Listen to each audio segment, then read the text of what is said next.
afternoon to you all. Welcome. This is our Scribe budgeting and forecasting in uncertain times, obviously, for town and parish councils. I do hope that you can all hear me. We do know, of course, that budgeting and forecasting can be complicated, but hopefully those steps that Hannah will explain today will show you that it can also be quite simple. And the idea of the session today is to give you as much information as possible and then follow with that opportunity to ask Hannah as many questions as you want. So do save those questions, give some thought into anything you'd like to ask. And as before, the more questions, the better, the more you will learn, and we'll do our best to cover it all. All right, then, over to you, Hannah. Lovely. Thanks, Tracy. I hope you can hear me all right. I'll just share my screen with you all.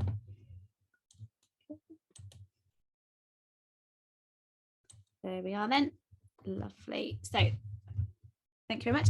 Okay, then. So today's session, budgeting and forecasting and certain times for town and parish council. So this is similar to a session that I did last year, and we do this time of the year, given sort of situation we're in. Budgeting and precept setting is key at the moment, but with some added considerations this year, given the current climate that we want to consider as we talk through the session today. And as well as the questions that Tracy mentioned at the end, it'd be also great if you can maybe give some feedback about how much of an impact these kind of sort of current financial climate is going to affect your budget setting in your council itself, and whether you're sort of worried about that and things you might be thinking about how to try and reduce those issues and impacts. We'll talk about that through the session, but it'd be interesting to kind of get a feel for how you might think impact you.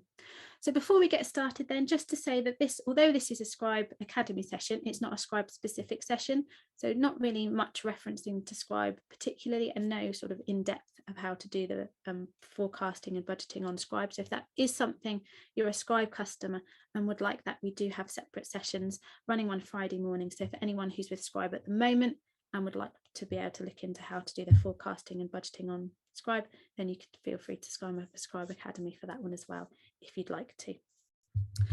Okay, then, so firstly, thinking about what is budgeting.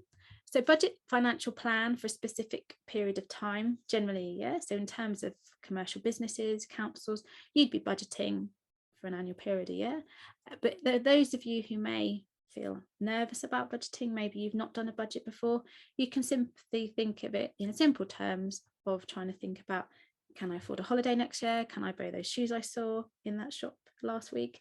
Offset against what do I need to spend? You know, I've got to pay the electricity bill versus what I'm getting coming in as income. So it's offsetting all those things and planning for what you want to do and what you need to do. So in terms of parish councils then, regardless of their size, they've got a statutory duty to prepare an annual budget, and that budget must be prepared and approved before setting the precept. And obviously you need that before the start of the financial year next April. So that's the key part really for us of the budgeting process at the moment in terms of setting the precept. And also I've noted there that it's important for all members of the council to understand the budget. Notice from the poll, obviously that's kind of an issue. So there's also a sort of underlying theme of today as well.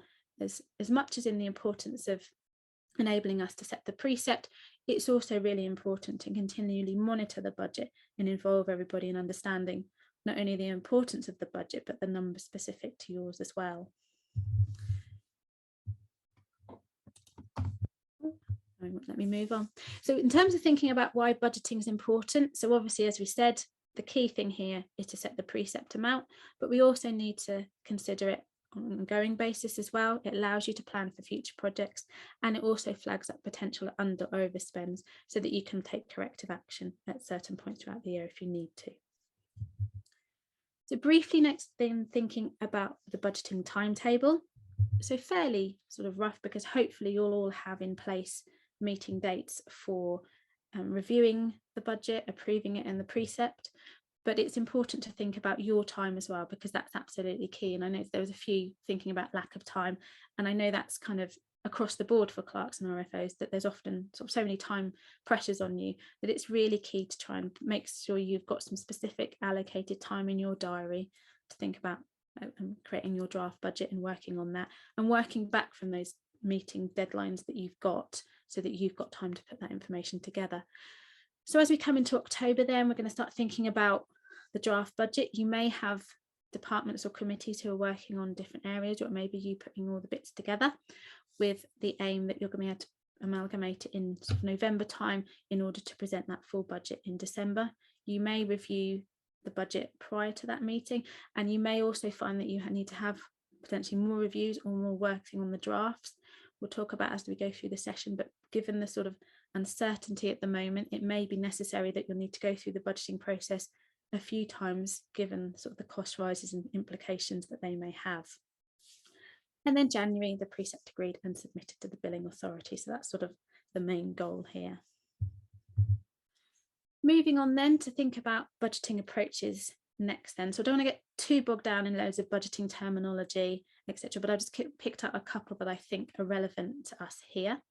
Okay, firstly then is incremental budgeting. So that's a fairly traditional method of budgeting, and you base it on information that you already hold. So if you've got a current year budget, you can just add on a percentage or incremental amount. So it's with a starting point that you then just tweak as you need to.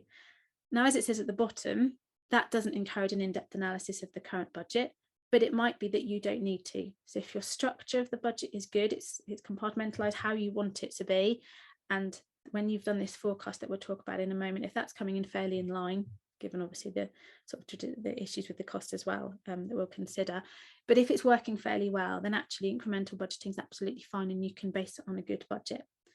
If, however, that's not true and your budget you're finding is not fit for purpose, then you may want to consider zero-based budgeting. So that's starting from scratch. It doesn't look at the current budget, you ignore everything, throw that in the bin, blank piece of paper, start again, so you can fully analyze all those budget elements, build it back up. So that's good. If maybe the structure of the budget's not working for you, so it might be that it's too detailed, it's not detailed enough, maybe it doesn't sort of fit how you now analyze it, particularly if things have changed within your council and that budget really hasn't, the structure of the budget hasn't changed for many years, it may be a problem. And also if the numbers are completely out of line, if you're trying to analyze actuals versus budgets, but the variances are so great that it's really making that hard to do so, it may be a point that actually you need to start again. So don't necessarily be afraid to do that. Obviously it sounds extreme, but in some cases it may be necessary. Also useful for one-off or special projects, because given the very nature of them, you're likely to going to have to sort of build the budget up from scratch. So now we can think about forecasting. So a forecast is predicting the future income and expenditure to create an expected end of year position to assist in budgeting. So in this scenario, we're thinking about creating a forecast to give our end of year position. In an ideal world, we'd be at the end of March, we'd know exactly what we'd spent to compare against our current budget to give us a feel for how good is our budget based on then we can think about next year. Obviously, we can't go to the end of March because we need to have our budget agreed and therefore our precept submitted by January. So we need to therefore create an expected end of year position. What do we think the end of the year would look like, given that we've got some actuals and we're going to have to predict the next remaining months? You're going to use it in conjunction with other data. So a forecast is really useful, but you may feel you need other data.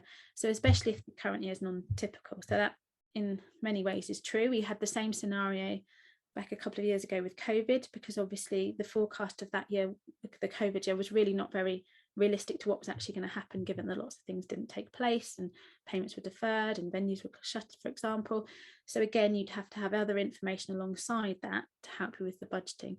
Probably a similar scenario here, because we're going to forecast ahead, but we already know that some of the costs that we've got in this year as actuals are now significantly higher, so we need to factor that in.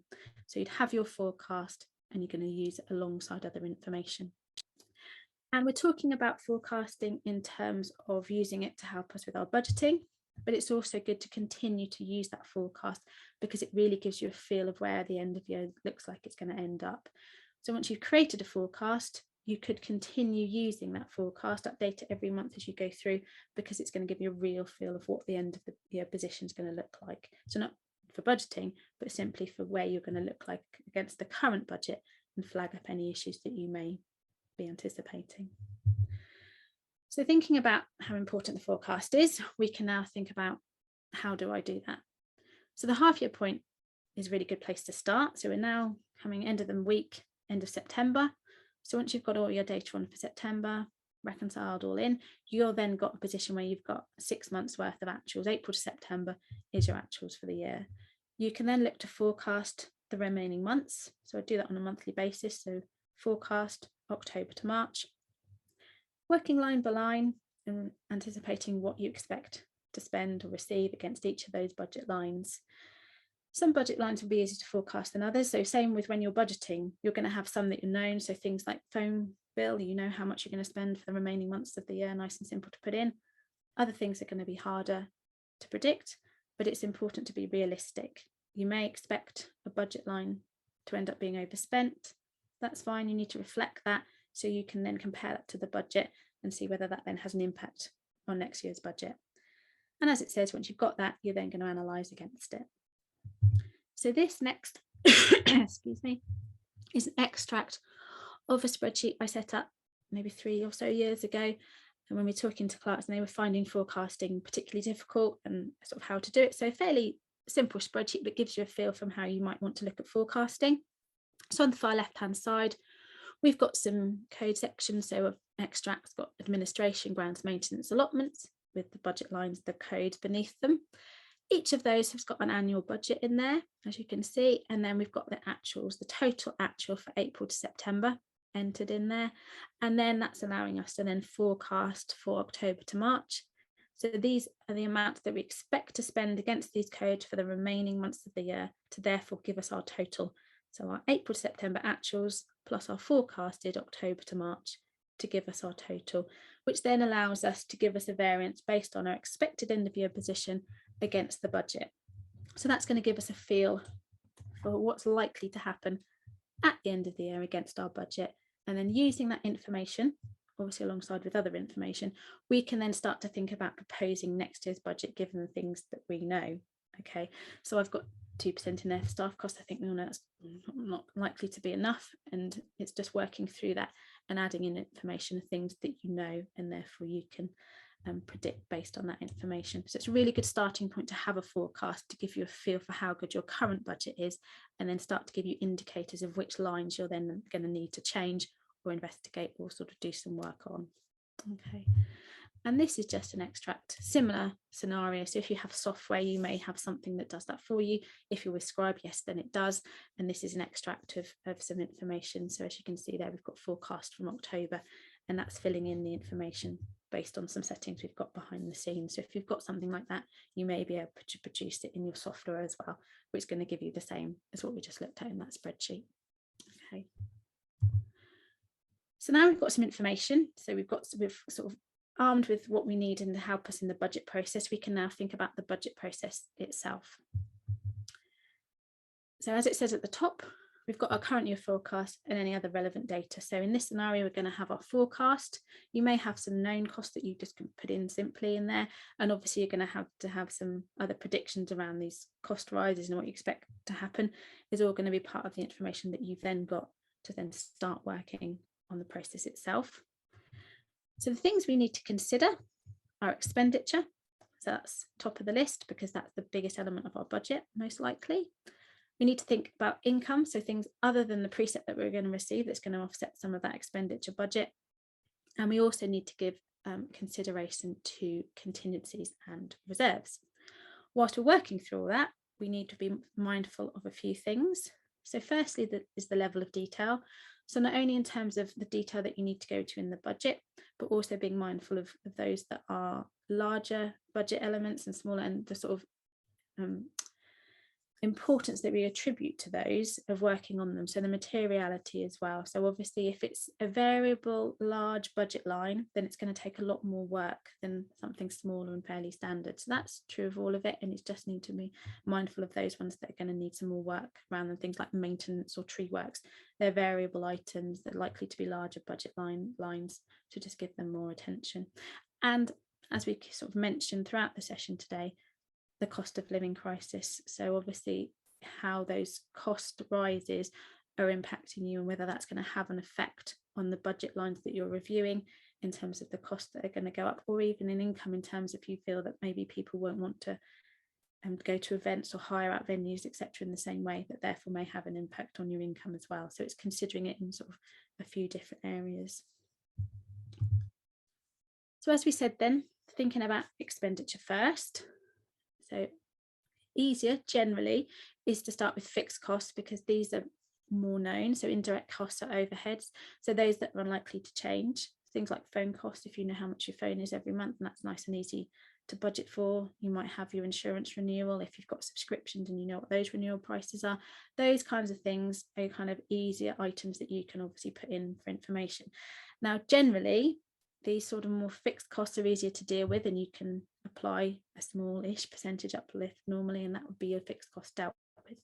But as we've said, things like energy costs that were probably fairly static before are now likely going to show overspent in terms of your forecast, and the first 6 months of the year may have been the lower rate as well. So if obviously the cost-wise increase is coming from the 1st of October, if you then forecast at that greater rate, it's likely that your forecast is going to be over budget, but that might even not be the total amount anyway. So you're going to need to give some more consideration to those sorts of lines. Same for staff costs, given the current about what the percentage increase will be as well. So some of these lines will obviously need some further consideration. Then we can think about those more reactive or variable costs. These are things that are harder to predict because they're based on some unknown elements. Things like maintenance, you may have an element of maintenance that you know you're going to do for certain areas, but some of it may be reactive. If something breaks down, something you need to fix something, etc., etc.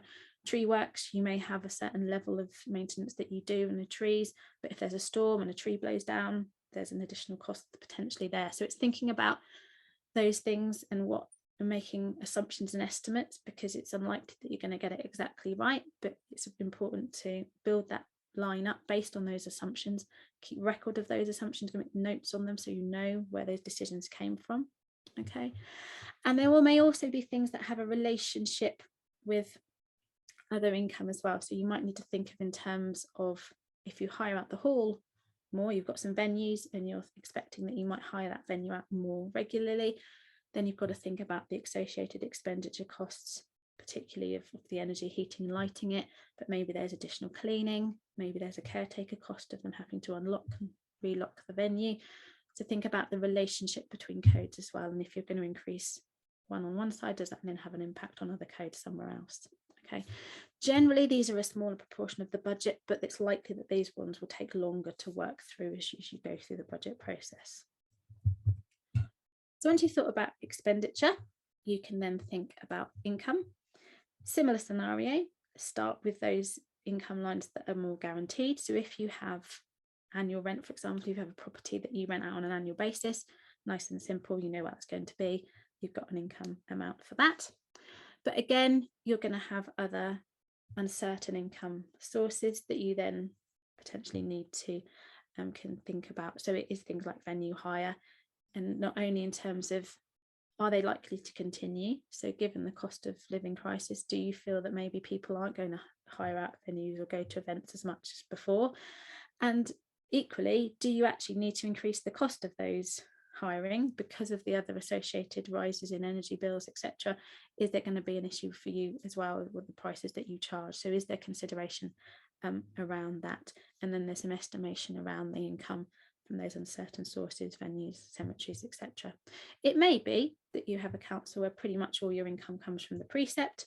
You have very little other than a few sundry donations or a bit of bank interest, etc. And that doesn't matter. You're just thinking about a sort of significant other income that's going to have an effect on your calculations at the end of the process. Then we can move on then to think about contingencies and reserves. I think this is particularly important at the moment to have make sure you've got a good general reserve in there for unexpected expenditure or cash flow issues as well. So generally, your general reserve will be equal to 3 and 12 months expenditure equal of your council. If you're smaller, then you'd have more, because obviously the impact of something could be greater. So if you're not very big, then you might hold nearer to 12 months. If you're larger, then you'll hold nearer to 3 months. Obviously, you want to maintain that at an appropriate level. So that's another consideration of what you expect this current year to be, given that obviously we're seeing the effect of some cost rises already. Is that going to have effect on your general reserve and sort of reduce that a little bit? So do you need to give consideration to that as well? Important not to build contingencies into each budget line. So sometimes there's sort of a temptation to want to put contingency or a buffer into a budget line so that you don't go overspent because you've got a little bit extra everywhere. But actually, obviously, that's going to, if you did that in every line, that would have quite an impact on the budget. But also it then starts to mar the true actuals versus budgets, because you're not going to see the true cost and true reflection of actuals versus budgets if everything's got a little bit extra built in just in case. You know, most of the time, hopefully you aren't going to need the just in case items, but it's important to have a consideration of those contingencies. So it's sensible generally, if you do have something that comes from the contingency fund, to have a separate code for that so that you can see that, because that also makes it easier when you're reviewing. So think about forecasting against your budget. If you've split out those one-off costs, it's not then being included in other lines that may then confuse you when you come to look at those budget lines, because something's significantly overspent, but actually it's a one-off item that won't be repeated in future years. And then also earmarked reserves and projects as well. So things that you might actually be planning to do. So installing a play park, for example, as I mentioned earlier. Zero-based budgeting may be relevant here, particularly if it's a new project and you've not done it before. You want to build it up so you know exactly what you think you're going to cost. You may also need to go back and revisit some if you've already got something in place that maybe you're saving up for. Is there now a cost implication that if you didn't now has actually what you originally budgeted for? Are those prices increasing? How does that affect, you know, what you've saved already, what the reserve pot is at the moment? So in the same sort of way, it's kind of like a mini budget, because you've got to think about the income. How will the project be funded? Where that's money coming from? Is there an element of the budget that you're putting into that? Are you assuming a grant? An expenditure. So not only the direct costs, so if you're thinking about our play park again, how much is it going to cost to prepare the site, buy the equipment, install it, etc.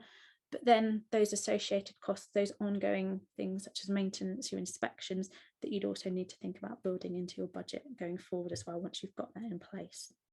Okay.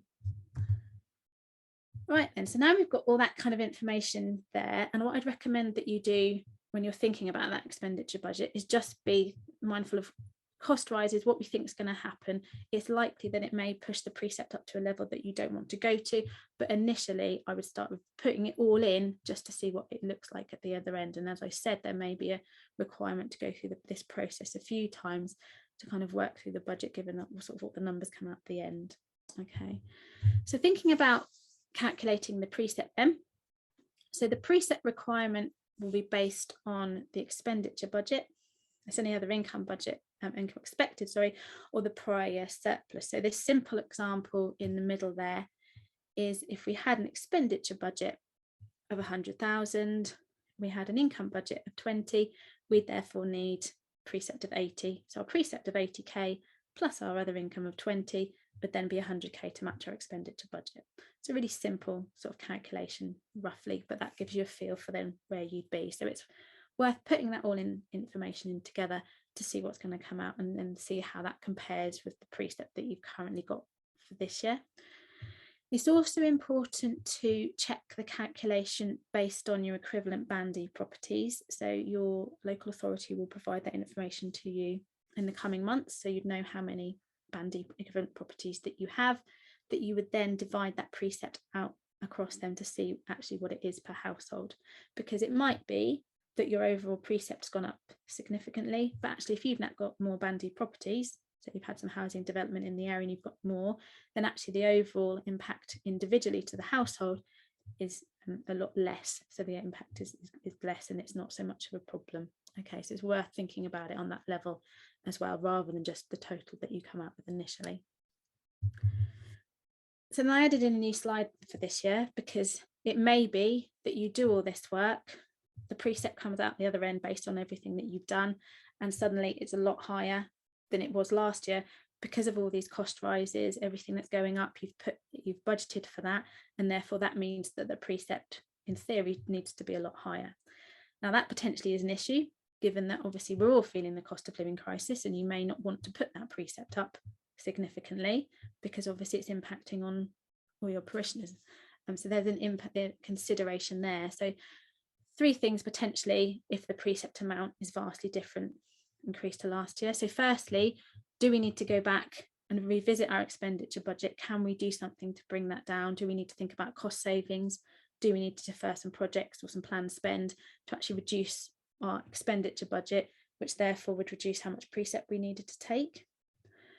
Secondly, can the precept required be reduced? So do we have a potential budget surplus? Do we have reserves? Is our general reserve greater than it needs to be? Can we use some of that surplus to offset the precept, so we don't need to take the full amount, that the difference that we've calculated? Can we work around that way? Or is the change justifiable and needed? It may be, regardless of the current cost of living crisis, that actually the precept just simply wasn't enough previously. It needs to go up. We can justify it, and therefore that's going to have to happen. So there's considerations there. If it is vastly different, it may not be, and I'd be interested to hear to the people who have felt that maybe actually the impact of the cost of living isn't that great on you. If you're a smaller council and maybe you don't have many venues, even if you worked from home, I would imagine the impact is less significant and may not impact the precept greatly, as we're thinking about here. Okay, so if the option is the first one, we need to think about some cost savings, then there's just some thoughts here. And in many ways, I think in the same way that it is for us as it is for business and council, some of this might feel like a bit of a drop in the ocean, but it's ways potentially that we can think about and saving some costs around some of these things here. So reducing the consumption of energy, particularly if you have a lot of venues or buildings within the council, do you light it all the time? Is it lit overnight? Can you maybe have automatic lighting that just turns on when people use that area of the business? Can you encourage more working from home so it's not always in use all the time, for example? Can you try and reduce office waste even? So if you always print out every month a councillor pack of all the reports and information, can you email it out and try and discourage the printing of it all the time? Can you reduce the photocopying, black and white rather than colour? All those sorts of things. A bit of a bigger one potentially is defer projects and planned spending. So is there potentially things that you were hoping to do that may now have to be deferred for a while in order to use that fund to offset some of these issues we're seeing? You can also review contracts and suppliers as well. That may be harder because obviously we're all feeling the pinch and their costs are likely to go up, so that may not be a possibility. But potentially if you outsource or use some certain companies for things, is there a possibility that you could bring it in-house? So if you have an external accountant, is that something that actually you could do yourself in-house? Also, you could consider alongside your contractors and suppliers whether there's the opportunity to have fixed price deals. So you may be able to lock in at a certain price now for a number of years, and that's not only good to lock it in, but also gives you sort of some certainty going forward. So next year budgeting, you're going to have some numbers that are known, which is quite helpful. And you can also think about investing in technology. So it might be that maybe things such as internet phone rather than landline phone tends to be cheaper, or other software that actually there's a cost associated to it. If that then negates you having to outsource some information or it saves you some time, is there some time savings around that? So kind of appreciate that some of that might not be that useful, but I think all those things to consider can have a potential impact. I'm totally obsessed at home at the moment. I haven't turned my heating on. I refuse to turn my lights on. So it's, probably having a very small impact, but it's something that I'm doing that I'm hoping is going to save me a bit of money. Okay then, so thinking of then just to finish off in terms of monitoring the budget. So this is something that I mentioned at the beginning. So we've kind of talked around budgeting because what we want to achieve ultimately is we want the precept set, but actually monitoring the budget is equally as important and continually reviewing it. Okay, so it's important to do that monthly ideally, or make meetings to review budget versus actuals, potential under overspend, but also to give you a feel for the budget, so that when you come to this point in the budget process, you're already immersed in the budget, you understand it, you may have ideas already of lines or areas that need addressing, that there's problems, etc., because you fully understand your budget already. To do that, you need a good cash book. So that's really important, because you want to be able to easily produce reporting that is giving you actual versus budget. Many times I've seen clerks come to me and they have a lovely budget sheet. It's all itemized out with their different areas, the budget lines, the values and the budget, etc. But then the cash book bears no resemblance to that budget. So being able to produce an actual versus budget report is really very difficult and makes the budget in many ways meaningless, because we can't actually monitor the spend against it. So the cash book's really, really important. Just a little extract of Scribe there to thinking about. We're breaking down income and admin, for an example there. We've got our codes, we've got our budget, it's pulling through the actuals. We can see the variance, and very easily we'll be able to produce a report that allows us to monitor that budget. And then also notes as well. So I just want to mention how important I think notes are in terms of working on this budgeting process, both in terms of as you do your future budget, because come April, you're obviously making decisions now. April will come, you'll have been about to go through the year-end process. It's very easy to forget the decisions and assumptions made when you set the budget now. So if you've got the details of, what is this amount made up of? What assumptions did we make? What estimations are there? What have we considered? It then saves all the starting of the budget meetings of what was this number? Why have we got this, etc., because you've got that information to hand and you can refer to it.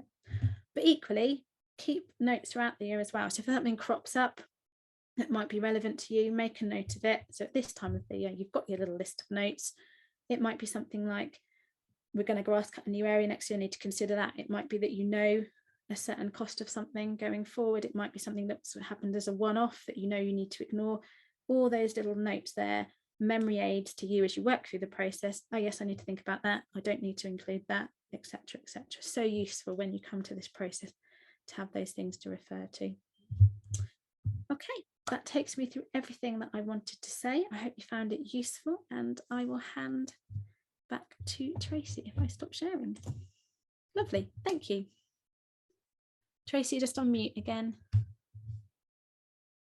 Thank you, Hannah, and also for that. So always useful when you start talking and it's not there. So yeah, wow, lots to take in there then. Obviously, yeah, as you said, thinking about the timetable, which budgeting approach to use, forecasting against the current, and yeah, looking at where you are now, identifying those areas where you might have overspent or even underspent, and then those considerations for the future and the calculating of the precept. You've also mentioned some of those difficulties with forecasting the budget in these uncertain situations and times. So let me hand over to our scribe expert, Nathan, and he's going to discuss a little bit more about a concept we've named the hierarchy of needs for parish and town council financial accounts. And then we'll obviously open up for that question and answer session with Hannah afterwards. So over to you then, Nathan. Thank you, Tracy. Yes, so as Tracy's just touched on there, I'm going to run through what we've called the hierarchy of needs. As Tracy just introduced me already, I'm Nathan, but I'm a salesperson here at Scribe. And over the last year that I've worked here, I've spoken with hundreds of different councils about how they manage their accounts. And off the back of that, I've got 3 recommendations from these conversations that I want to put forward. So the rest of my support team and I have put together what we're calling the hierarchy of needs for council accounts. And this kind of lays out where your sort of time and effort should most go into to be able to get through your council accounts throughout the year with as minimal stress as possible. So administering should be taking up the majority of your time, upkeeping your sort of transaction records and your bank reconciliations. And as Hannah was most recently touching on as well, this leads into the monitoring of the budget in regards to setting your budgets, as discussed with your yearly comparisons as well. That then leads into the governing side of things, where your information is being reviewed, doing your making tax digital VAT returns, your account statement and AGAR from your for your auditors and counsellors, and then into accountability. We find that in most cases, this isn't how things tend to be going for different councils that we speak with. And we're calling it the cash book crisis, where a lot of the time spent is all in the governing and in the monitoring, leaving little time for the administration. So the first recommendation that I want to put forward is try and think cash book first. So think about your budgeting throughout the whole financial year, upkeep the admin in regards to your cash book to reduce the amount of stress and spend more time on managing that cash book so that these tasks, when it comes to monitoring and governing, are a lot more efficient and accurate as well. My second recommendation after that is to download our free budgeting spreadsheet template. Now, this is available for everyone, not just Scribe customers. And one of the main reasons we've provided it is we still know that a lot of people still do prefer to do their work like this in a spreadsheet rather than some of the alternative options that you may have. And my third and final recommendation is to consider having a look at Scribe Hannah's covered a lot of the different points that this touches on here, but we've got over 750 customers. We're getting about 20 or 30 new customers every month. And some of the main benefits that you can get from Scribe is its ease of use with all of our training and our unlimited support. It's fully cloud-based, and you can access it anywhere for that reason on any device with unlimited users. And of course, it's fully compliant as well, leaving an audit trail and linking with Making Tax Digital at no extra cost as well. So with Scribe, that governing and monitoring section is taken care of for you. Your time really is spent on the administering, uploading your transaction information, doing your bank reconciliation, and then saving all of that time when it comes to monitoring and the governance. And imagine if you did have all that extra time without having to spend so much time on those tasks, what would you be able to actually do with that time? We've got a good example of that from Sally from Lympsham Parish Council, who decided to invest in an online cash book essentially with Scribe. And through that, she's opened a not-for-profit cafe employing youths and secured over 50,000 in grants, which comparative to their Precept of 16 is quite a large amount and significant. So from that, if there is any interest, of course, feel free to drop us a message, give us a call, and our support team will always be on hand for you if you're with Scribe. But if you do want to have a look in detail on a more one-to-one basis, we're more than happy to sort of book a Zoom session with you where we can show you the software in detail, run through it, and just see if it's going to be a good fit for you and your council. Thanks, Tracy. Oh, thanks, Nathan. That's great. So, okay, then let's go over to the questions. Then, either, as I said, feel free to raise your hand and post a question to Hannah, or pop them into the chat, and we will bring you in that way as well. Have a look and see if we've got any hands raised, any other questions for Hannah there.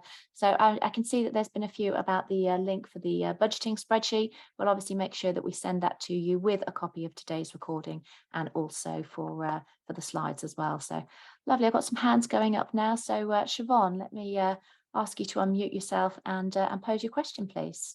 Thank you. Quick question, actually. Does anybody know, has the government actually increased the home working allowance?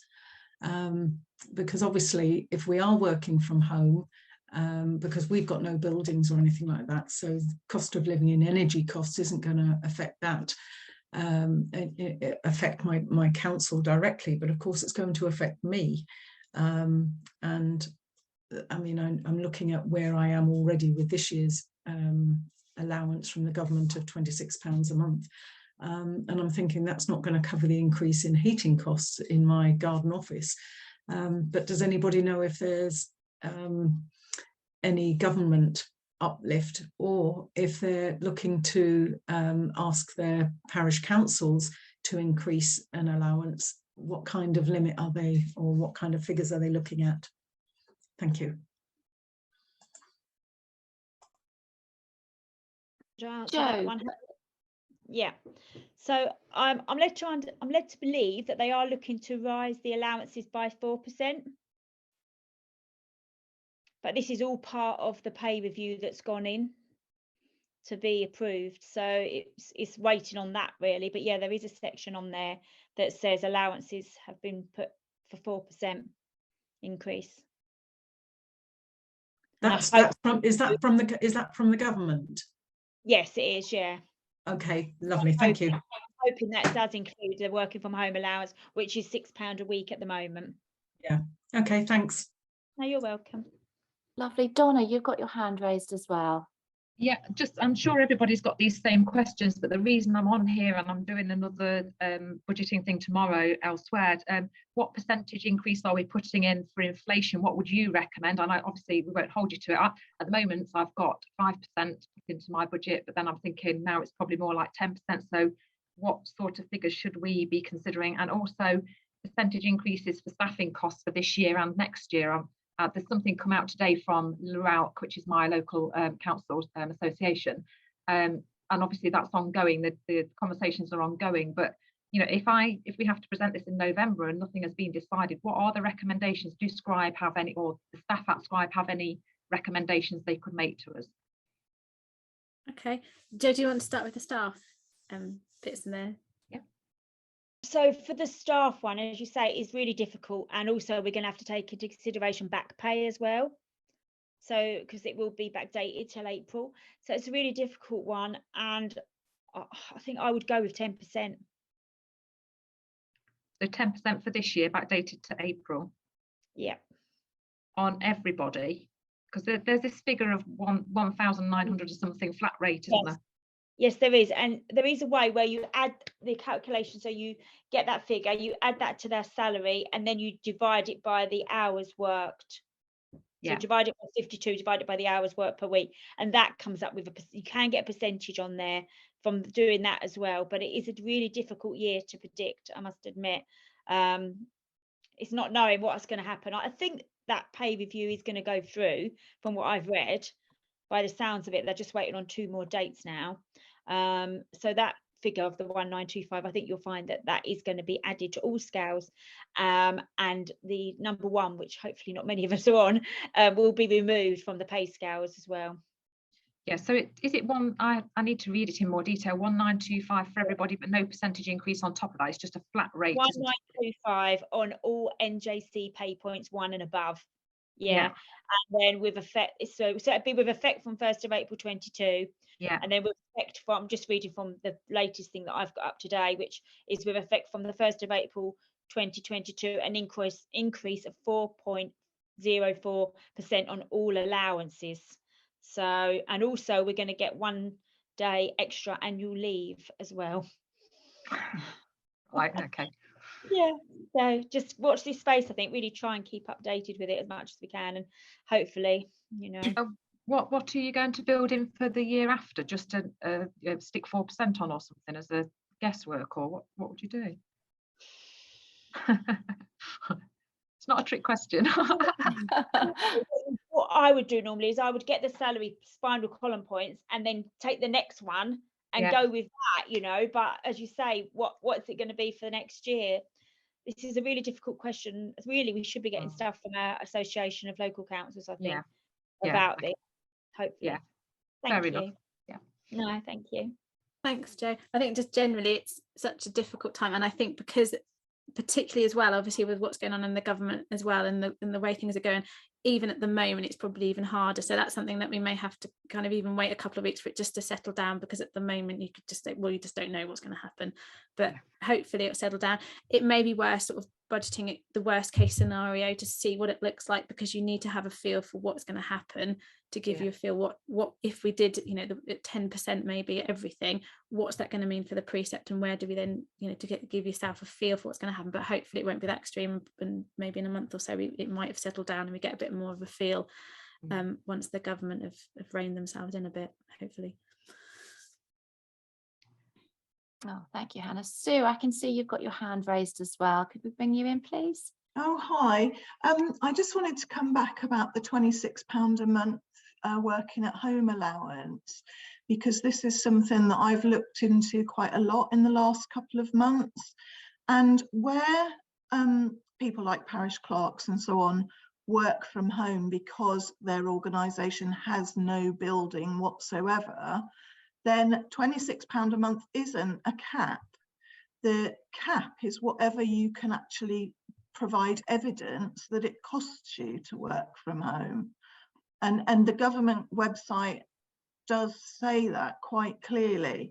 The £26 a month is basically where companies are doing, you know, work at home 2 days or work at home 3 days, and they can use that. But for people where there is absolutely no option than to work at home, if you really read the advice, if you can provide electricity bills, phone bills, heating bills, whatever it might be, then you can actually submit a claim that wouldn't be taxable for whatever you can prove. And your employer, i.e. your parish council or whatever, has to hold on to that evidence to show why they've given you that money and not taxed it.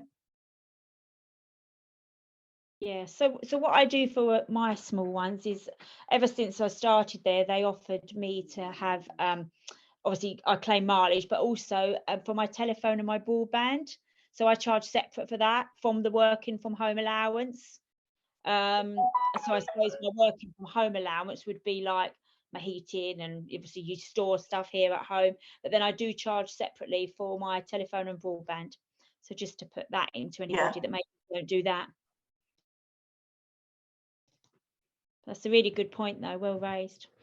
Yeah, lots coming through there. So Sarah, I can see you've got your hand raised as well. Siobhan, I'll come back to you after this one. Sarah, you're still on mute. If you could just unmute your microphone then, please.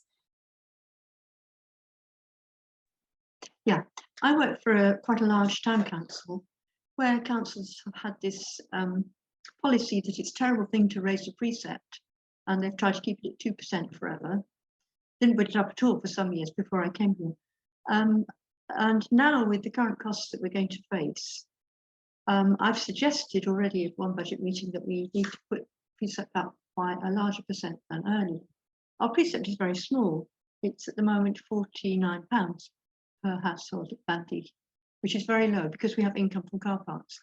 But in order to cover all the staff costs, we might have to put it up to say 55, which would be quite a large percentage. And because there's an election coming up, they say, well, we can't do that. But we won't be able to make ends meet. Have you any suggestions as to how we deal with this?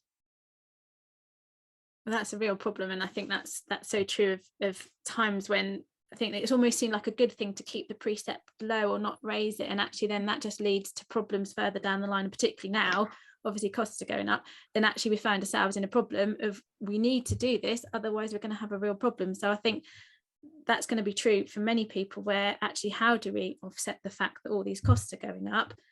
The real answer to that is we need to raise the precept, but I can understand why there is a reluctance to want to do that given obviously the election situation, but also because people don't want to put the cost up because everyone else is feeling their pinch everywhere. So it is a real problem. But I think ultimately, if you don't and you end up in a scenario where you're not making, you know, things aren't matching up, then that's only a bigger problem further down the line. So I think it's almost one of those things, you have to bite the bullet and say, yes, we do need to put it up. And the numbers that you're talking about, although the individual percentage is significant, the actual overall precept amount per household seems relatively low. So I suppose the main thing is, if you're going to do it, is the communication. So I suppose that's something. And I think when we had a session like this before, Joe kind of talked about how you might want to kind of sort of communicate if you need to do something like that. Have you got anything? Yeah, no, I did, Hannah, that's right. So yeah, if you are going to need to do a larger increase, I think the best thing to do is communicate with your residents via your website, your newsletter, anything else you may use social media wise, to let them know why the increase is happening this year and what services, extra services they are going to get. And then I do a breakdown. You can do a breakdown for what it's going to cost them monthly and even weekly. Take it down to weekly to show per week this is what it's actually going to cost before they get the letter in the post. That's probably a good idea. Yeah, especially with the values you were talking about there, Joe. It makes sense, doesn't it? So Siobhan, your hand was raised again. Yeah, thanks very much. No, it's I wear hearing aids, and I got a lot of feedback when Joe was mentioning the figures. I got the 1925. Was that on every point of the JNC scale? Yes, that's right. Yes. Okay, and then you said something else, and I missed that bit. Yeah, 4.04 on all allowances. So 4.04% on all allowances.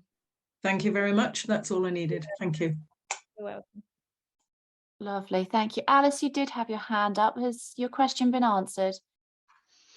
Yeah, I was just going to touch on Hannah's point. Is we had a similar situation at my town council when last year we had to increase our precept 15%, which sounds like quite a lot, but on £60 a Band D, we had to put a thing out that just said, you know, it actually equates to very few pence in a week. And we had a big table of, you know, your district council. We also got a breakdown of each band A, B, C, D, E, F, and we worked out if you're in a Band A, you know, you're actually only paying 2 pence a week more or something like that.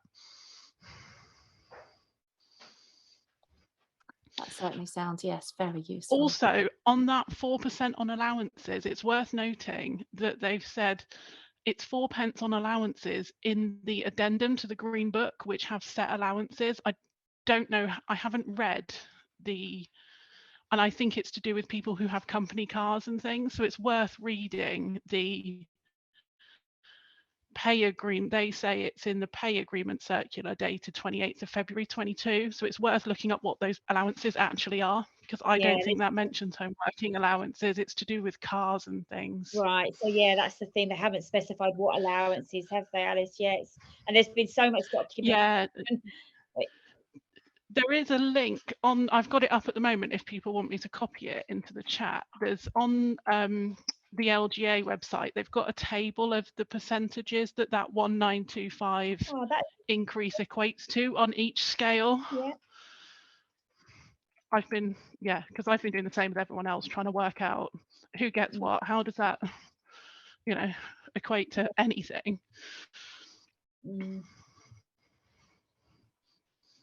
That's really lovely. Thank you for sharing that, Alice. That's brilliant. So that just about wraps today's session up. Are there any last questions before we come down to a close? Lisa, I can see you've raised your hand.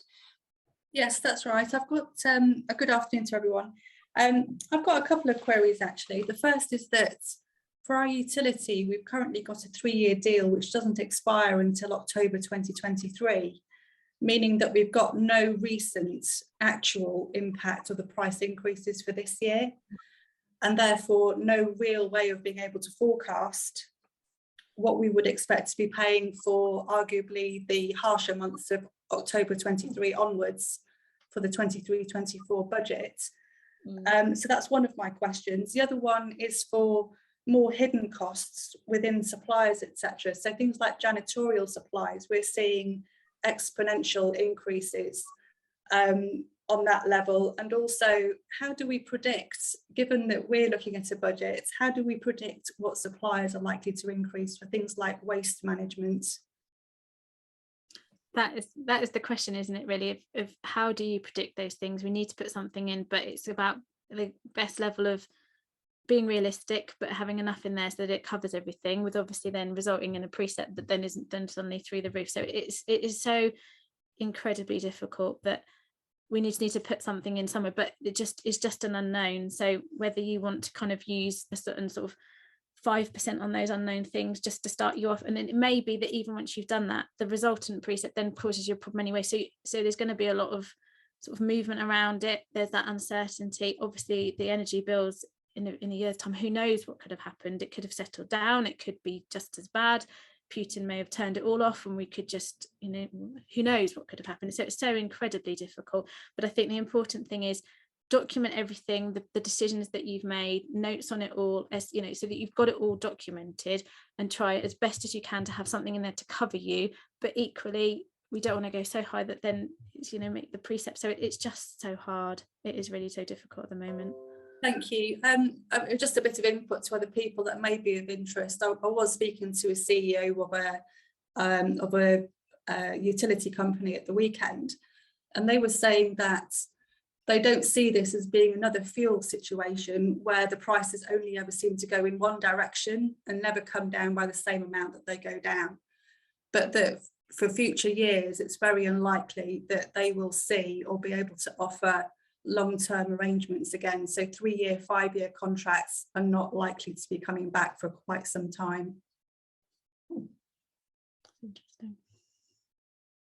Wow. And I can see Sue's just said there, their grass contractors have added 15% because of fuel costs. Lots going on. Angela, you've got your hand raised. Yes, thank you. I hope you can hear me. I just wanted to go back to the lady who spoke originally, and she was asking about advice about how much you would add in terms of inflation, but I missed your answer. I know you said 10%, but I didn't know if that you were referring just as the staffing costs or overall. So I just wanted you to confirm that for me.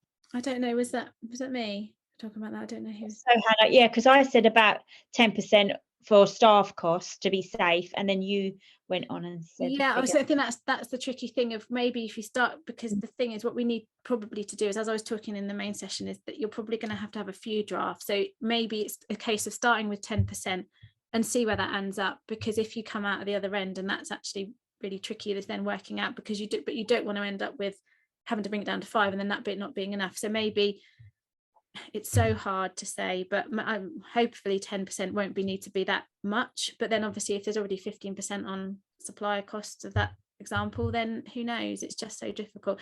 So maybe even do your budget on a few percentage levels just to see, you know, in worst case scenario, what would that mean? In sort of somewhere in the middle, what would that mean? And then where does that sit for the precept, and sort of almost work back from what result you get to give a feel of where, you know, what can we sustain, and then where do we need to look at potentially, you know, cost savings or managing to or something else in to offset the precept. And it's just so tricky, particularly at the moment. I think it's almost absolutely the wrong time to be doing this process, because of sort of 1st of October with energy crisis and the changes in the government, everything's just kind of sort of almost imploded, and it's impossible to kind of see where this is going to end up. But hopefully maybe even in a month we get a bit more of a feel for what might happen, and it might be a bit clearer about where we're going to be, but it's just so hard to know right now. Okay, thank you. Yeah, very hard. Right, the last question then, I'm afraid, from Zishan, please. Less of a question and more just of a sort of thing to bear in mind, which is also obviously with staff costs, you've got PAYE and possibly pensions if they apply, which will increase if the rates go up as well.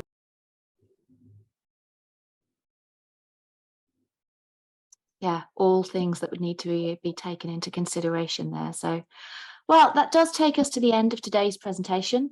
Thank you all very much for joining us. We do hope that you found at least some of it useful. Just to recap then, we will be sending off a copy of the slides and also the recordings to you and anybody else that has registered for today. Apologies about Nathan's link on the presentation. We will also send a copy of that through with the recording to you. So you don't have to worry about downloading it yourselves. Look out for your inbox and we'll pop that through to you. Thank you again, Hannah. Absolutely mindful of knowledge as always. Also, thank you to Joe and Nathan and all of you for joining us today. Thank you very much.